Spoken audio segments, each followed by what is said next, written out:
Okay, get your favorite drink, get your favorite snack, and make sure you got nothing better to do. And we're gonna go in on this topic. And the reason, so let me preface the reason why I want to talk about this.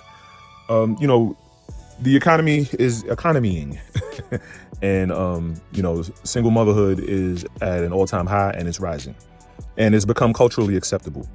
You know what I mean? However, as time progresses and more statistics and incidents occur, we're realizing how unsustainable single motherhood is. And we've always known this, but to counter the cultural acceptability of it, now we're forced to accept the reality that it's unsustainable and it's not healthy for any community, let alone the Black community, right? And so being solution oriented, which as we should be, one of the this video would come as an offer of a solution.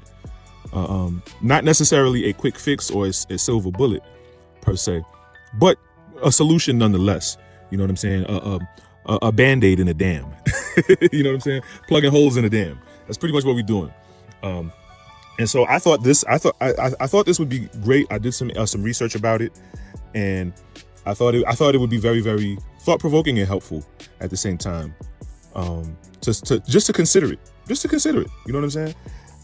But so let's go into. So I want to talk about the main question, the benefits of polygamy in modern day. This is all applying to modern day. I want to talk about the benefits of polygamy, why it worked in the past and how it can work now. I want to talk about how polygamy can, get us out the hood. The economic mobility of polygamy, and I want to talk about the psychological friction surrounding polygamy, and if it can work, why it won't work. That's what I want to harken towards that. And then in summation, I want to talk about how can polygamy solve single motherhood. I want to answer that question for you. So like I said, buckle up, get your favorite drink, your favorite snack. You know what I'm saying? We're gonna be in for a good wild ride. You know what I'm saying? I'm here for a good time and a long time. All right. So let's talk about the central question. As housing costs, inflation, divorce rates, and single parent households continue to rise, an important systems level question emerges. Could polygamy, one husband and multiple wives, function as an economic institution rather than merely a romantic arrangement? And the reason I hearken towards one husband and multiple wives, being is that, yes, population-wise, there are less men than there are women. You know what I mean? Also population-wise, you have the same men impregnating a bunch of women. And then we say it all the time on social media. You know what I mean? Let that man cheat in peace, and you might as well be polygamous. You already know you're sharing him. You know what I'm saying? So, with this is another reason why the suggestion came to mind. Framed this way, the discussion extends beyond questions of personal preference or morality, and instead examines whether such a household structure could serve as a practical response to modern economic pressures. At its core, the issue revolves around two fundamental questions. Can polygamy create greater economic mobility through shared resources and cooperative living? And can modern individuals psychologically and emotionally sustain such a complex family structure? That's where it's going to get good. Stay with me. The evidence suggests that the answer to both questions is yes, but only under highly restrictive conditions requiring exceptional leadership, financial stability, mutual commitment, and clear organizational frameworks. So basically, you got to run your household like a boot camp, pretty much, in order to get this thing to work. Let's figure this out. Let's talk about it. All right. So let's talk about the history of polygamy. Well, no. We're not going to talk about the history of polygamy. We're going to look at how polygamy succeeded in the past. Historically, polygamy did not emerge primarily as a romantic institution. It emerged as an economic one. Across many societies, anthropologists have observed polygamous family structures developing under similar conditions: concentrated wealth, labor-intensive agricultural economies, and this is the key: high male mortality and warfare or dangerous occupations. So, in a lot of situations where you have a bunch of couples and then the men go to war and die off, you got a lot of widowed women. And I think in the past, in most past civilizations and cultures, that was pretty much the case for a lot of polygamists. That was pretty much the case for polygamy. In today's day and age, I don't know if that's the case. Whereas, yes, there's a lot of single mothers out there, but a lot of these women are single by choice. They're not widowed. You know what I mean? Or you know, in a case where they're not married, whatever, you know what I mean? They're not widowed. You know what I'm saying? These women are single by choice. But it seems counterintuitive for them to rather struggle than get along with their baby daddy and be financially sufficient. You know what I'm saying? That don't add up for me. That don't add up for me. Like how bad is that man? How bad is that man really? But anyway, that's another conversation. Multiple wives often pool their labor in essential areas such as farming, livestock management, childcare, food production, and household administration, allowing the family to increase productivity, distribute responsibilities, and build greater economic resilience.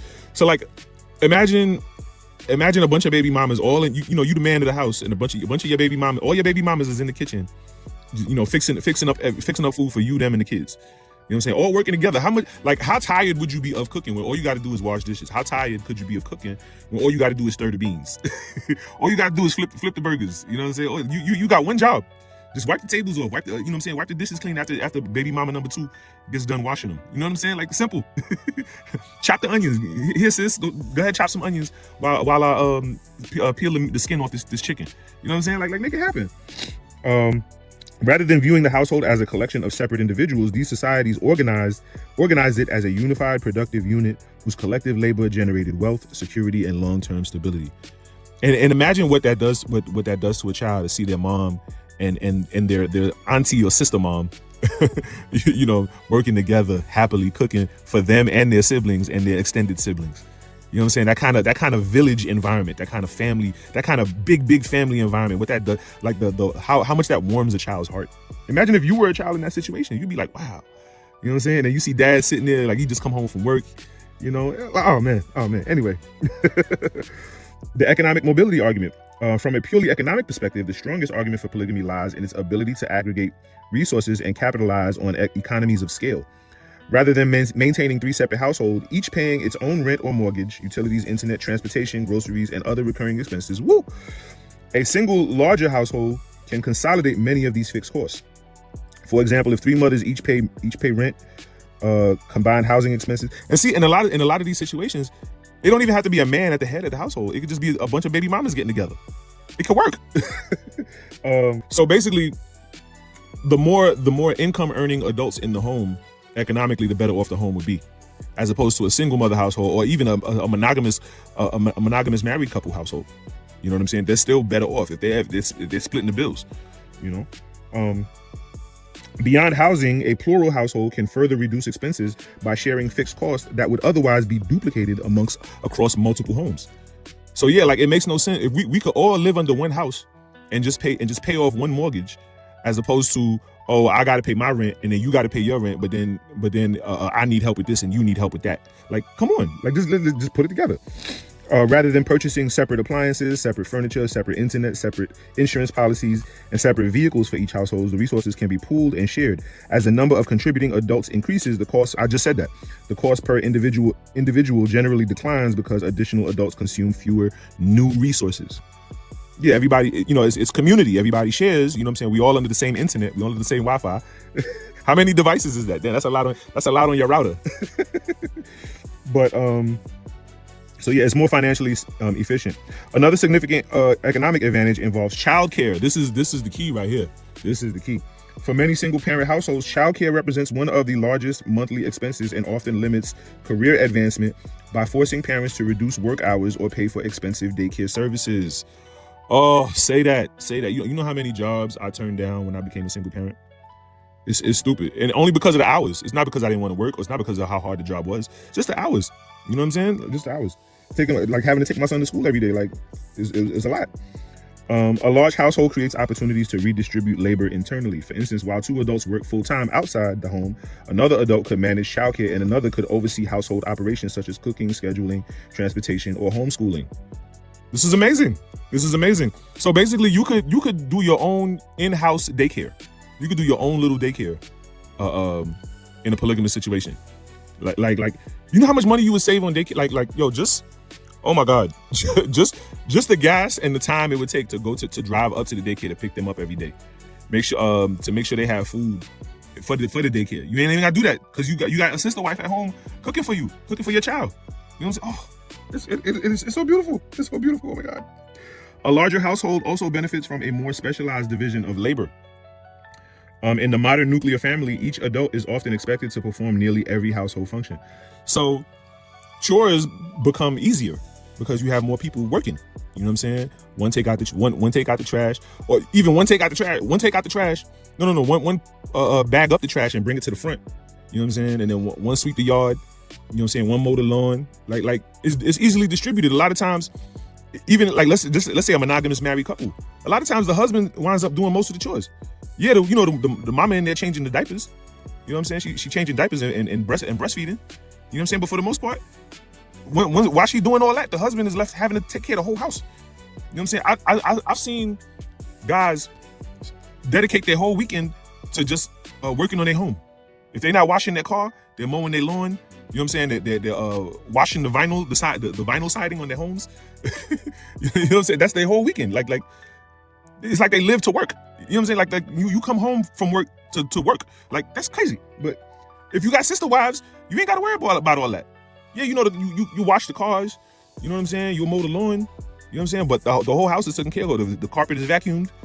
You know what I'm saying? The food is cooked and ready. Everybody eating dinner. Like it's crazy. It's beautiful. It's a beautiful thing. So everybody can work according to their strengths. You know what I'm saying? But it has to run like a boot camp though. It has to. We'll get there. Finally, a larger household provides greater protection against financial shocks through diversification. This is a good one. So like each one help one. You know what I'm saying? It's like a safety net. A single mother who loses her job may experience a complete loss of household income, and that happens a lot. In a traditional two-income marriage, the loss of one income typically reduces household earnings by approximately 50%. Get off the internet, and I'm saying that as I'm on the internet, right? But the internet is lying to you. People go 50-50 all the time. Most couples are 50-50. Most of them. Don't let these red pills and these sprinkles warp your mind. You know what I'm saying? 50-50 works. It works for a reason. But yeah, but in hard times, 50% of your income going. You know what I'm saying? That's a heavy blow. Now that other spouse is looking at you like, so what we gonna do? You know what I mean? But not in a polygamous situation. By comparison, in a household supported by 4 working adults, the loss of one income represents only about 25% reduction in total cash flow. As the number of income earners increases, the household becomes more resilient to layoffs, illnesses, recessions, and inflation because financial risk is distributed across multiple contributors rather than concentrated in 1 or 2 individuals. It's beautiful. It works. Now we're just talking sheerly economics. We're gonna get to the good part. We're gonna get to the part. This is just the economics. This is why it works. All right. So now, are you ready? Buckle up. Let's go. Why economics alone doesn't make it work? While economics may explain why a plural household could appear attractive on paper, money is only part of the equation. Relationships operate according to a different set of principles. One's governed by trust, emotional attachment, fairness, communication, conflict resolution. I'll repeat that, Black people. Conflict resolution. Hello, Black people. Are you listening? Hello, Black people. Conflict resolution.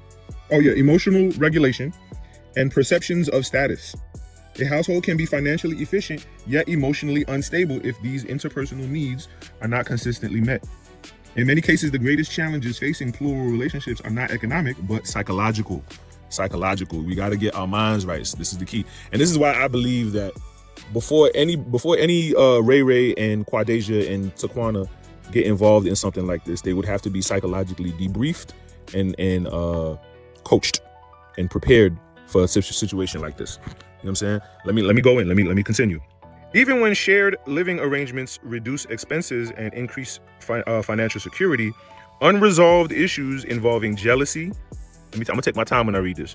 Jealousy, favoritism, insecurity, poor communication, or ineffective conflict management can quickly undermine those economic advantages.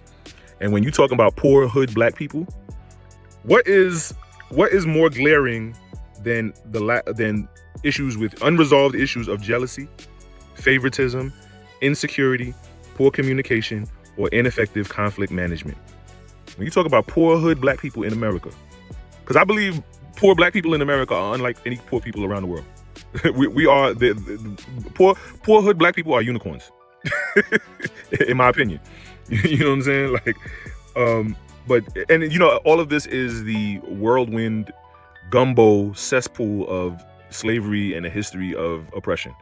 This is the several-headed monster that you get. This is the hydra that you get from slavery and so on up to this day.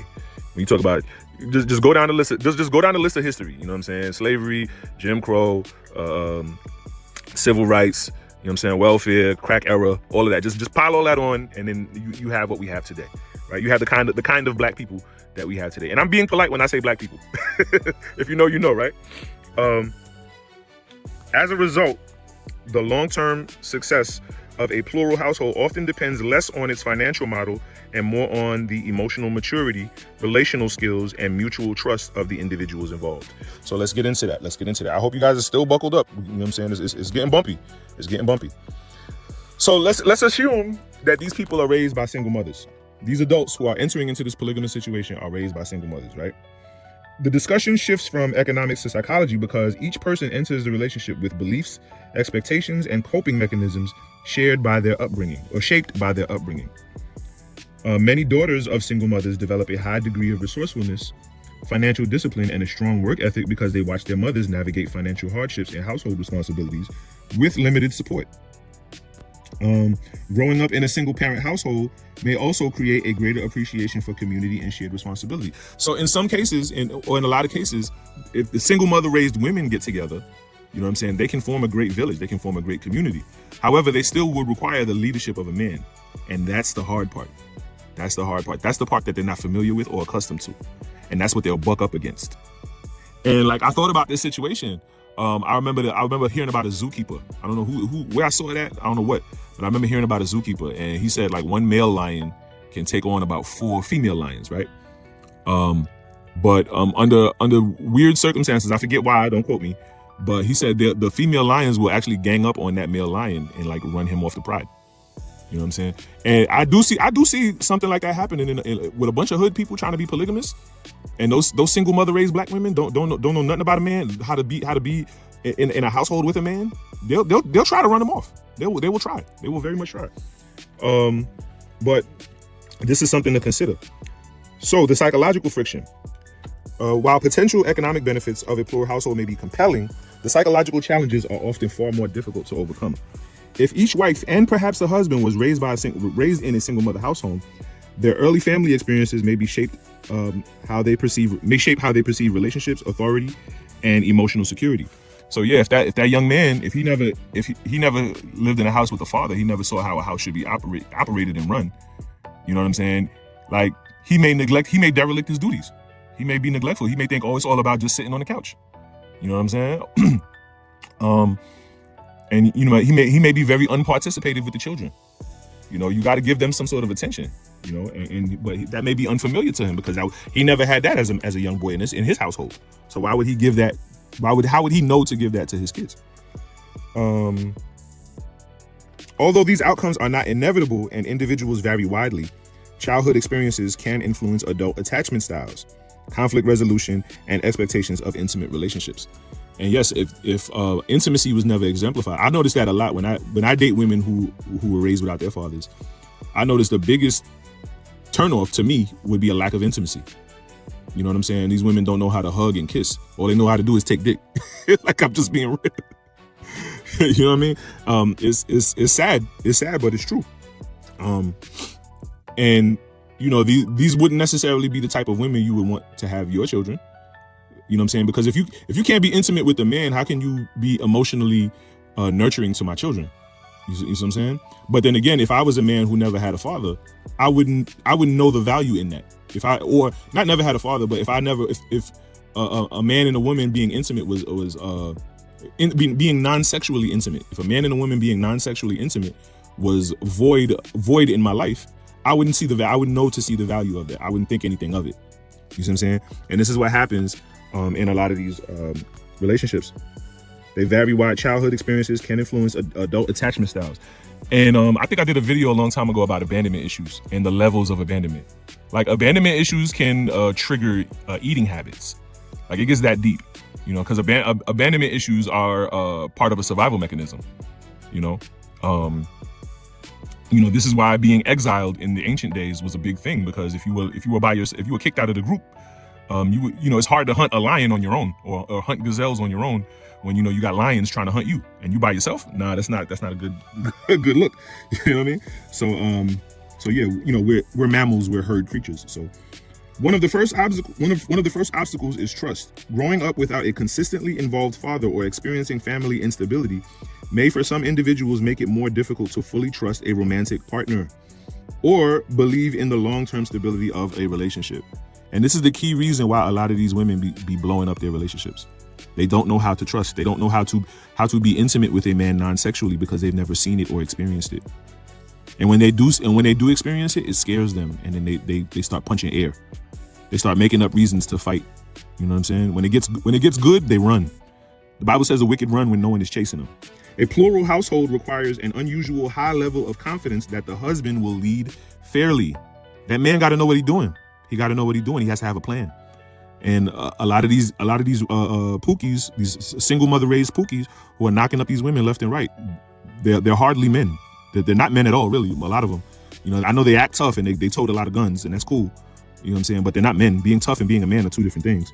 Yeah, so there has to be a high level of confidence that the husband will lead fairly, distribute his time and resources equitably, and provide a stable emotional environment for everyone involved. If trust is weak, even routine disagreements can be interpreted as signs of favoritism or abandonment. There could be an argument saying, "Oh, you favored them, you favored in that child, you favored in that child, you favored in that sister wife, you favored in that sister wife."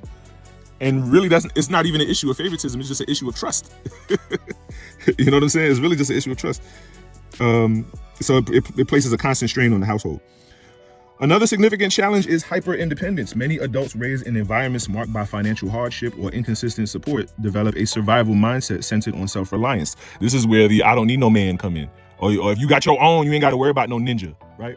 All of these talking points that Black women hold dear. They hold dear because they're bitter baby mamas, they're bitter mother, Gen X or baby boomer mothers, pass that generational spiritual curse on down to them. They imbued that spirit and that energy and that mentality onto them, right?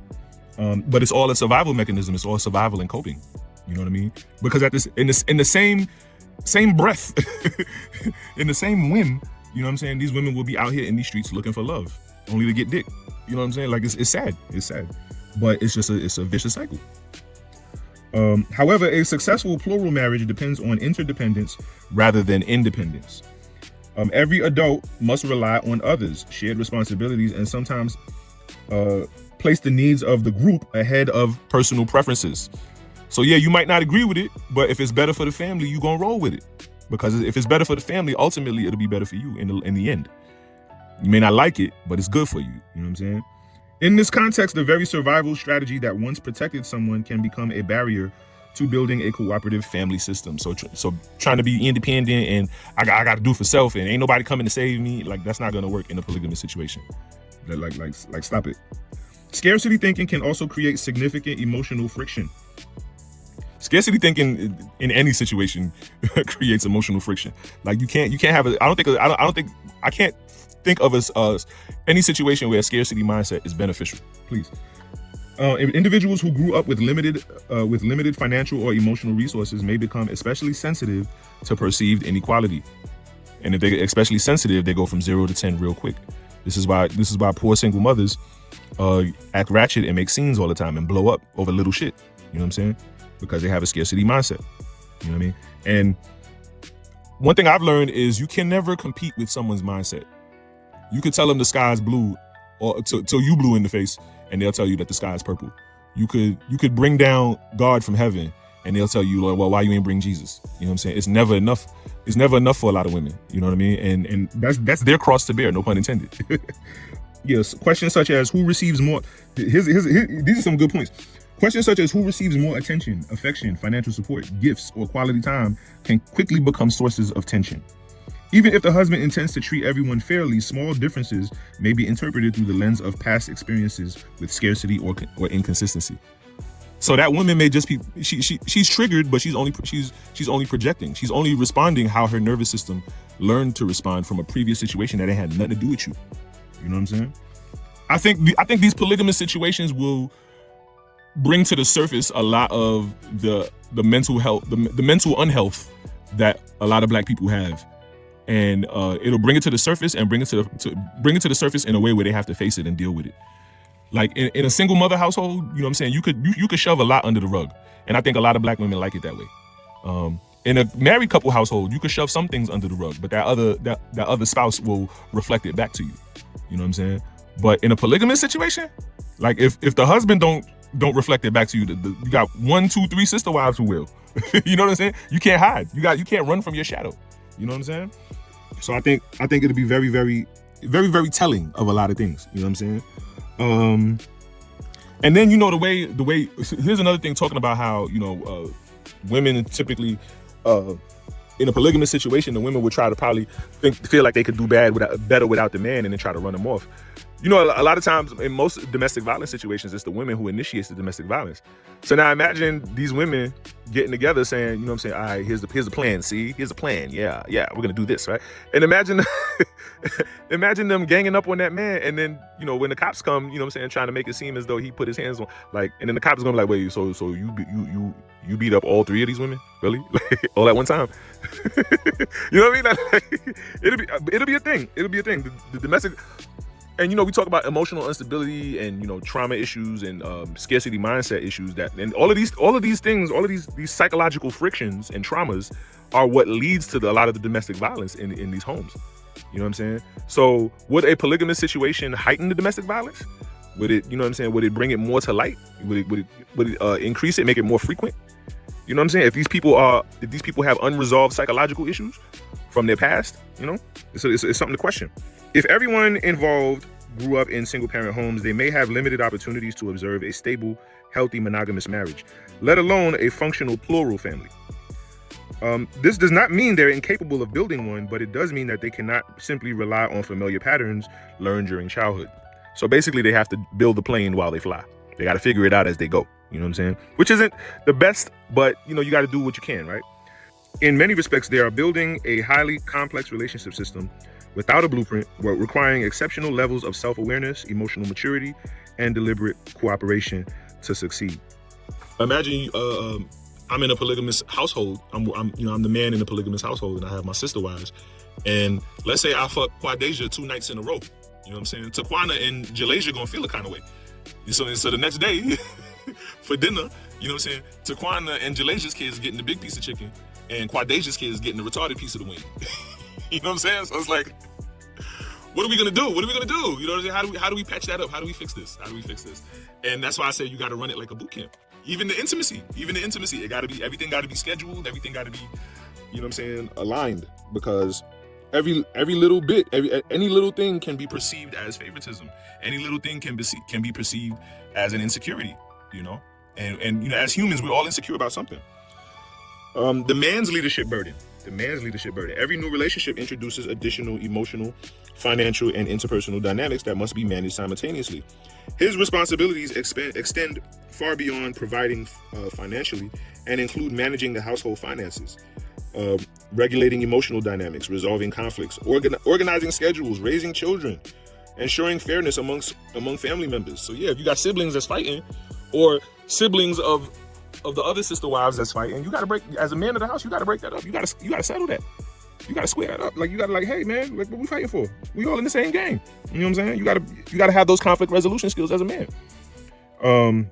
Resolving conflicts, organizing schedules, raising children, ensuring fairness among family members, establishing a long-term vision for the household, and allocating time, attention, and resources in ways that are perceived as equitable. Whew. And this is all on one man. Shout out to Cam Newton. Historically, these responsibilities were not carried by husbands alone. Here's the key. In societies where polygamy was practiced, the family structure was typically supported by strong cultural, religious, and legal institutions that clearly define the roles, rights, and responsibilities and expectations of every member of the household. Religious teachings, community norms, extended family involvement, and legal frameworks often reinforce the husband's authority, while simultaneously establishing rules governing inheritance, resource distribution, conflict resolution, and family obligations. Here's the key.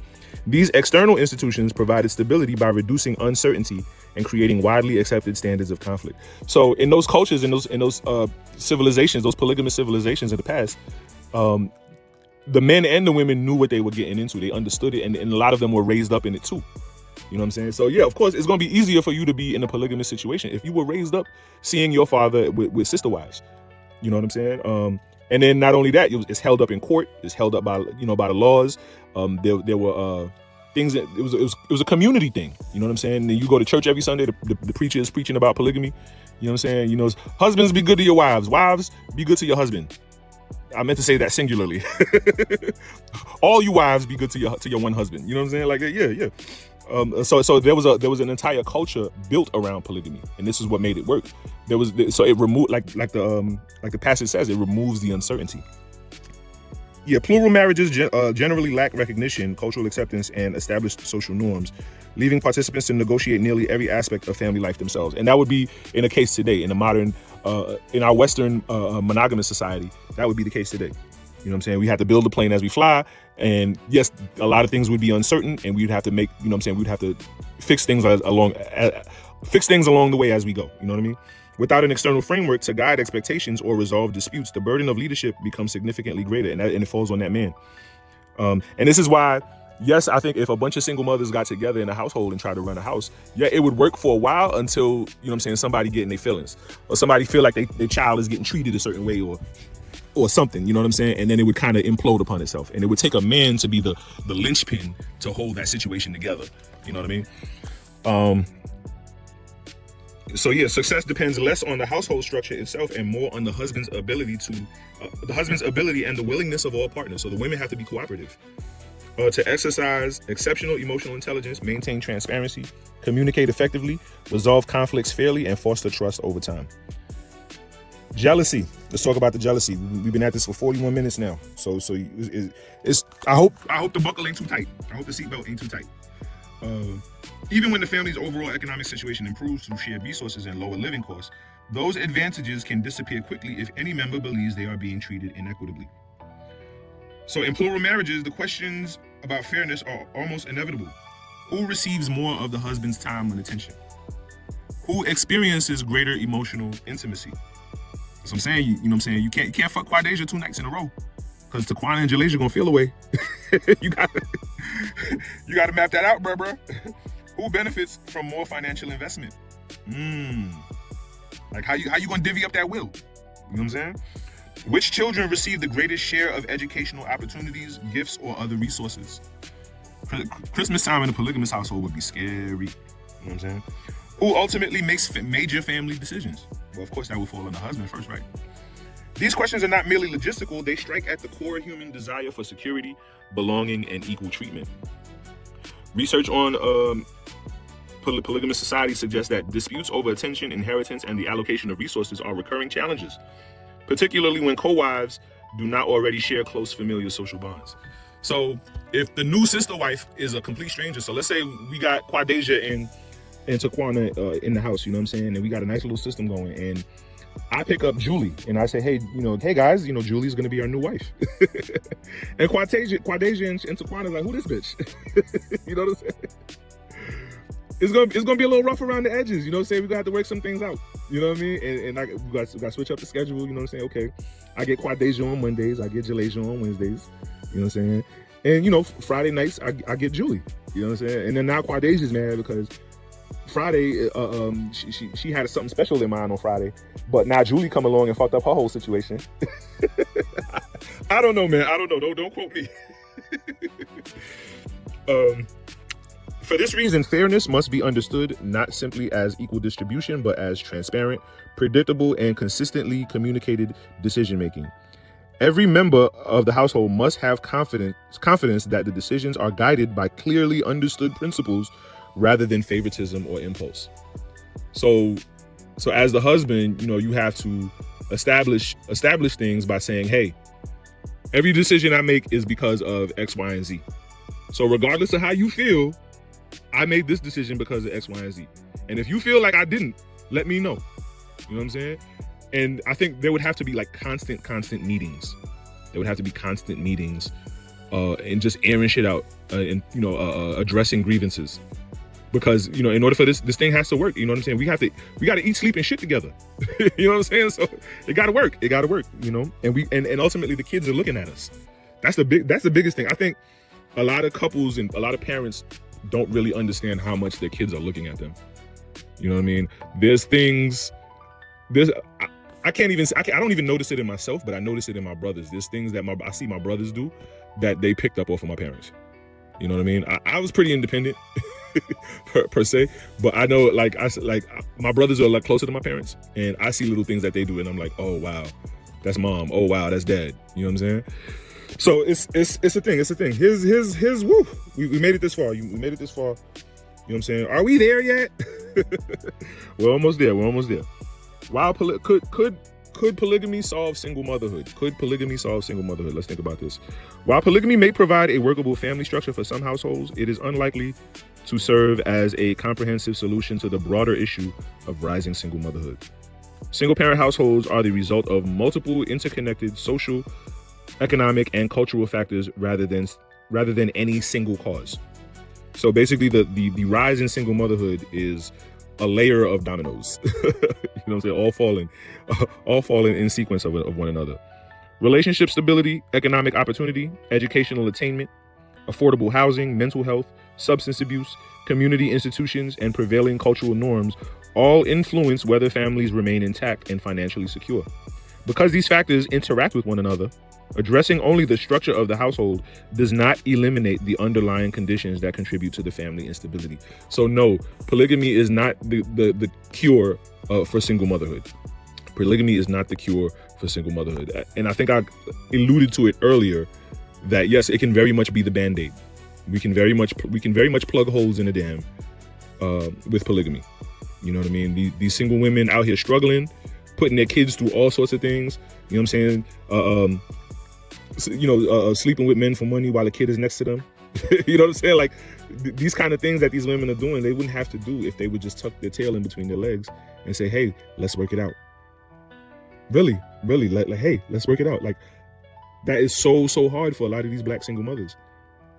And I don't know why. The pride is just so ridiculous. And what the Bible say? Pride come before the fall. Ultimately, the question is not whether polygamy can work.